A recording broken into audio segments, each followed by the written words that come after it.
What's up, Tipsies? Hey, Tipsies! It's Twyla, the Tipsy Gypsy. That's what I'm calling anyone who views my videos. Tipsies. You are my Tipsies.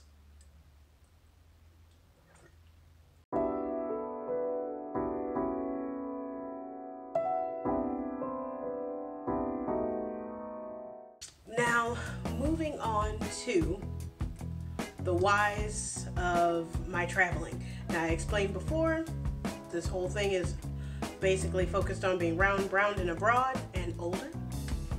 Round, brown, and an older broad.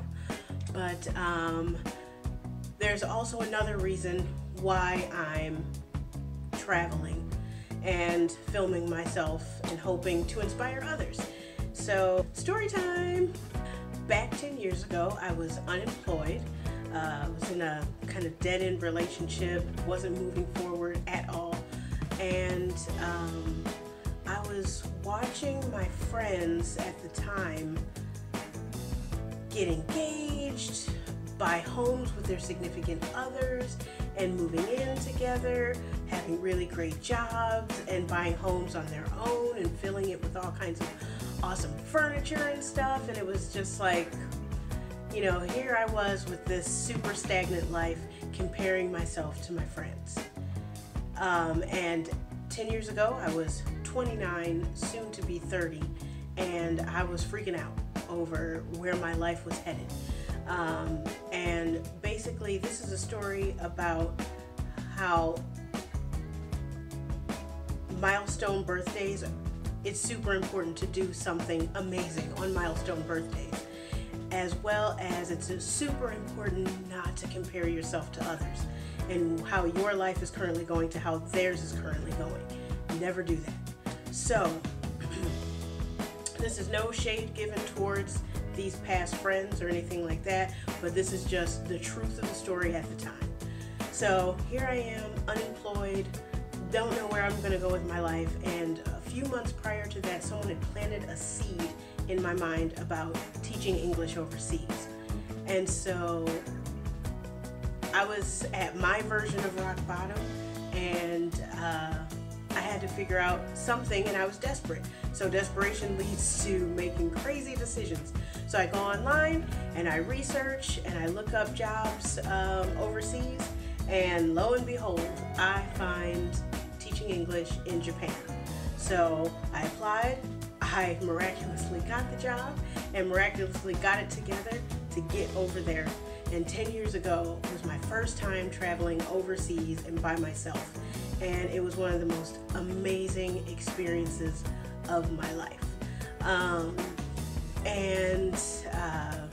I got to see a different culture. I got to see different places in Japan, and camping and beach parties.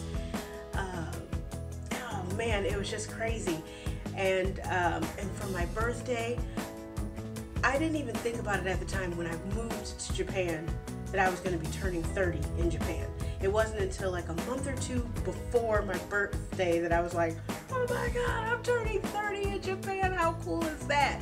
And that is when I realized how important it is. If your life isn't going the way you thought it would at a certain time frame, if you're 30, if you're 40, if you're 50, if you're 60, and things aren't going or about to turn these ages, and things aren't going in the direction that you wanted it to go, you're not married, you don't have kids, maybe you don't have the job that you wanted, that's the perfect opportunity to do it up big, so that you don't feel like this particular milestone is the end of the world. I'm old and blah blah, and life is over now. Like, do something. And so here I was in Japan. All my previous birthdays, I had to share it with another friend, and we often did what she wanted to do, and I never got to do what I wanted to do on my birthday. And here I had all these friends from all over the world that are just like, what do you want to do for your 30th? And so we got an international villa, and I had American friends and New Zealand friends and British friends and Japanese friends, and all these friends came together, and my birthday fell the day before Thanksgiving, and so we have these international friends who have never celebrated Thanksgiving, and we're all going around saying what we give thanks for. We all forgot about a main course. We had no turkey, no chicken, no steak, no nothing. We completely forgot about the main meat. We had nothing but a bunch of sides. It was hilarious, but I was surrounded by people that I loved and had a great time with. And so it was just amazing. And 5 of us friends decided to, we couldn't go all the way home for Christmas and New Year's. And so we're just like, we're gonna do something freaking awesome. Let's go on a trip, because we're in Japan, and other Asian countries are super close. So we ended up taking a trip to Vietnam, and we visited 3 cities: Hoi An, Hanoi, and Ho Chi Minh. And on Christmas, we were on what looked like an Asian pirate ship in Ha Long Bay, where there's all these crazy mountain formations that are popping up out of the water. It was so cool. Kayaking and walking through a cave. I don't know, is it considered spelunking when there's already a path to walk through the cave, whatever. But anyway, and then we were in Ho Chi Minh for New Year's, and they had this huge party in a park with bands, and I don't know if they were singing in English or not. I was a little intoxicated, just having a great time though, a great freaking time. And we were dancing in the park with the locals. One of my friends is eating field mice on a stick. I was not there with her, but I watched her do it. I ain't doing that. I got one of those crazy massages with a little tiny Asian woman on my back, stepping on my back. It was the most painful thing I've ever experienced. Oh my God. Who knew someone so small could be so painful and strong? Anyway, so like I had this incredible time that year traveling overseas. So, and when I got home, or even before I got home from Japan, the friends that were engaged were broken up.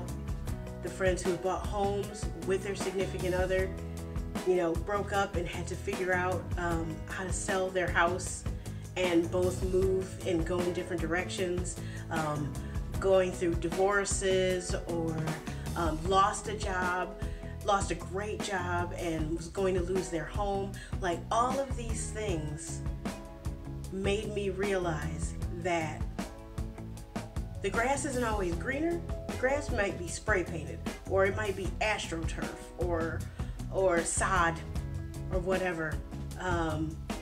Or maybe it is actually that green, but life can kick you in the ass, and it's brown and dry and sad.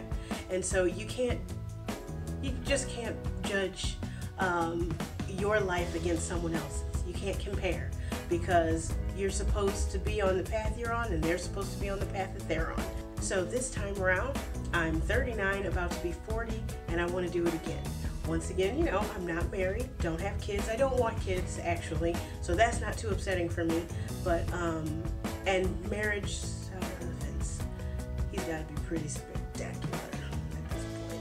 Anyway, but I'm not married, no kids, and so here I am again, where the possibility of getting depressed over turning 40, and I am so excited to turn 40 because I've decided to do something crazy, out of the ordinary, and it may not work, and I might fail, but I'm gonna have a great freaking time while I fail. Okay, I'm gonna meet some people while I fail, and then you know what? It technically won't be a failure if I tried and had a great time while doing it. So that's what I want to let you know.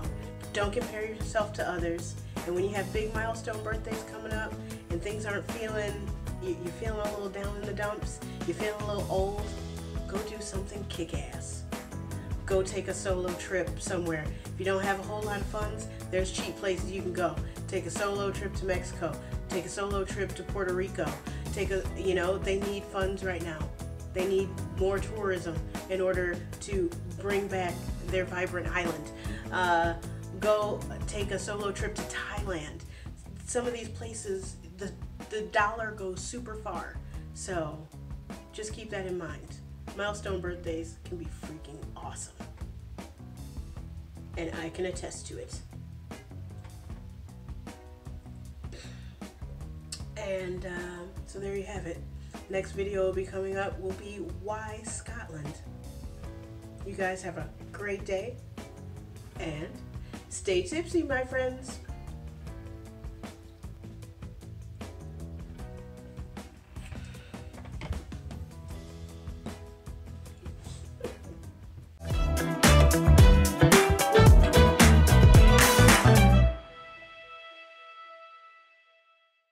Yeah, and this right here, it's not real.